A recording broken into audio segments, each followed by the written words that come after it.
Matindi rin sumagot itong si Congresswoman Ko, ang isa ho sa mga spokesperson ng Team Prosecutors. Yan po sa impeachment trial na sisimulan next month laban kay Vice President. Ito, pakinggan po niyo ang paliwanag ni Congresswoman Ko. Parang ang tingin nila hindi seryoso. Ganon. Ang defense team. Kakaiba. Sets the tone on how the defense will structure its answers. So kung tunog-lata na Tunog-lata? ang pre-trial brief, what more can we expect during the trial proper? No? Tama nga po yung nakalagay no, na it's just mere denials at ang basis for the summoning of witnesses or even presenting documentary evidence is a general to rebut the allegations in the articles of impeachment. Dagdag pa nito, Ayan, tila hindi sineseryoso ng kampo ng Vice Presidente ang proseso ng impeachment. This is clearly hindi na naman pagseseryoso sa proseso. Kasi kung sineseryoso yung proseso, dapat binibigay na yung mga sagot na matagal ang hinihingi ng taong bayan.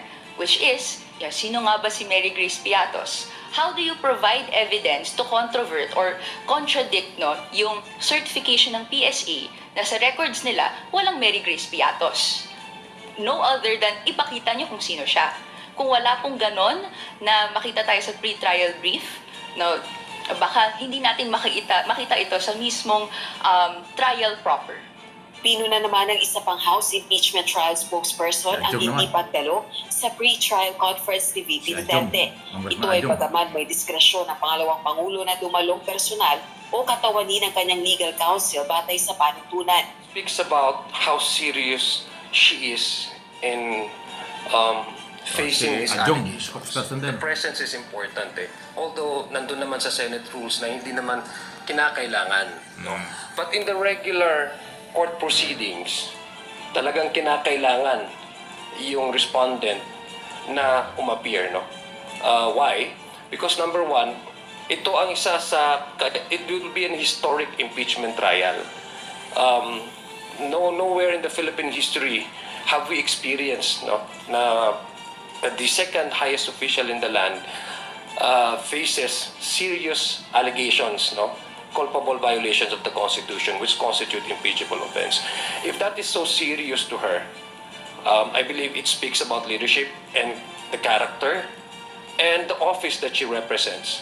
Pinagsusumite na ang prosecution at defense panels ng kanilang komento sa isinagawang stipulation process sa June 22.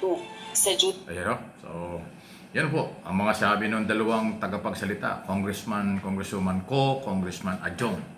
Sila po yung dalawang spokesperson ng Team Prosecutors. Ganun ang nangyari. Hindi daw seryoso. Parang wala daw silang nakitang malinaw na sagot doon sa mga dokumentong naisumiti. Lalo na ho doon sa pagsisimula ng face-to-face na pre-trial between prosecutors team at saka po defense counsel. Until now po ay ang issue pa rin technical. Ino-question pa rin ang proseso sa halip na sagutin ang nailatag ng mga dokumento sa betrayal of public trust, article of impeachment at iba't ibang issue sa grafteng corruption. Yun Kaya nga hindi rin natin pinangunahan pero hindi ko alam kung yan ay strategy ng depensa na hindi siya sumagot doon sa mga tinatanong. O baka naman sabi ng iba wala talagang pwedeng ikontra sila o hindi nila ma-counter itong matitinding ebidensya.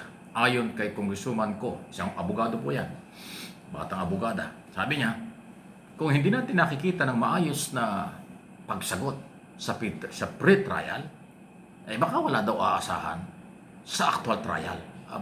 Ay iba yan. So, eto, malaking challenge ito sa mga senator judges. Inyo bang kukonsintihin yung ganyang sistema o hindi? Kasi po ang senator judge may karapatan na tanungin itong magkabilang panay base sa kanilang pagpipresenta ng ebidensya at strategy. Kasi kung ikaw ay senator judge na naghahanap ng katotohanan, kung may ebidensya o wala, dapat makialam ang senator judges sa mga ginagawa ng magkabilang panig ng depensa at prosecution. Kung hindi makapaglalabas ng detalyadong counter evidence against prosecution at kung ano man ang gustong palabasin, yung ba'y papayagan na. Kailangan ma-establish yun. May ebidensya bang ihaharap ang depensa o wala? Pag wala, maiintindihan na niya ng team o ng team prosecutors at saka ng mga senador judge. Kung meron naman, ilabas nyo at ating aralin. Ganun po yan eh. Mayroong authority ang senador judge kung alam nila ang kanilang trabaho. Sa aking for your information, sa aking kaalaman, hindi naman tayo nagmamagaling. May karapatang hanapin kung mayroong hanggang saan ang lalim ng ebidensya na ipipresenta ng taga-usip, hanggang saan kalalim ang ebidensya na ipipresenta ng depensa. Yun ang hahanapin ng mga senador judge. Pag wala, yun ang magiging basihan nila sa kanilang, kabilang yun sa magiging basihan sa kanilang magiging desisyon. Yun po yun.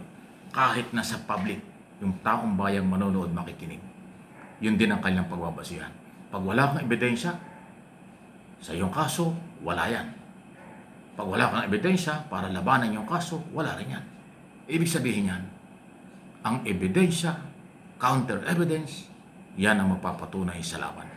Pag ang isa niyan ay wala, on depensa walang ganyan, abay, delikado yan. Tapos bubuhayin, technical, tineteknikal, wala sa proseso, harassment lang ito, politika lang ito, malinis ang kliyente namin, ay naku, for media only yung ganong argumento. For social media only yung ganong klaseng argumento. Maniwala kayo. Sa actual trial, iba ang labanan. For your information. Ayun, ha? Yan, no? Tayo naman ay nagbibigay lang po ng impormasyon at mga idea at opinion sa mga nangyayari. Hindi natin sila pangunahan, pwede nating, ang aking sinasabi, pwede lang maging guide nila. Kung ayaw nilang gawin, wala tayong magagawa. Kung gagawin nila, di nakakabuti. Dahil tayo ganun. Lahat tayo entitled sa mga idea at opinion. Kung kapupulutan ng aral, bakit hindi gawin? Kung kayo naman ay mapipikon at magagalit sa mga idea at saka opinion, ganun ang inyong pagkatao. Hindi tama yun. Kaya, di ba? Kaya tayong lahat, Luzon, Visayas, Mindanao, sa buong mundo, magbantay tayo. Yung opinion nyo at inyong kaalaman sa pagbibigay ng tamang argumento, re-respeto yan. Pero kung magiging sarado, below the belt, puro pagmumura, pag-aakusa, pagbabanta, at kung ano-ano, hindi yan argumento. Yan ay kababawan ng kaalaman. Yan ay kawalan ng kaalaman at ebidensya. Kaya ibinababa nila ang level ng ganong usapan. Huwag na tayong sumali doon. Doon sa nakakatalinong usapan at argumento, doon tayo.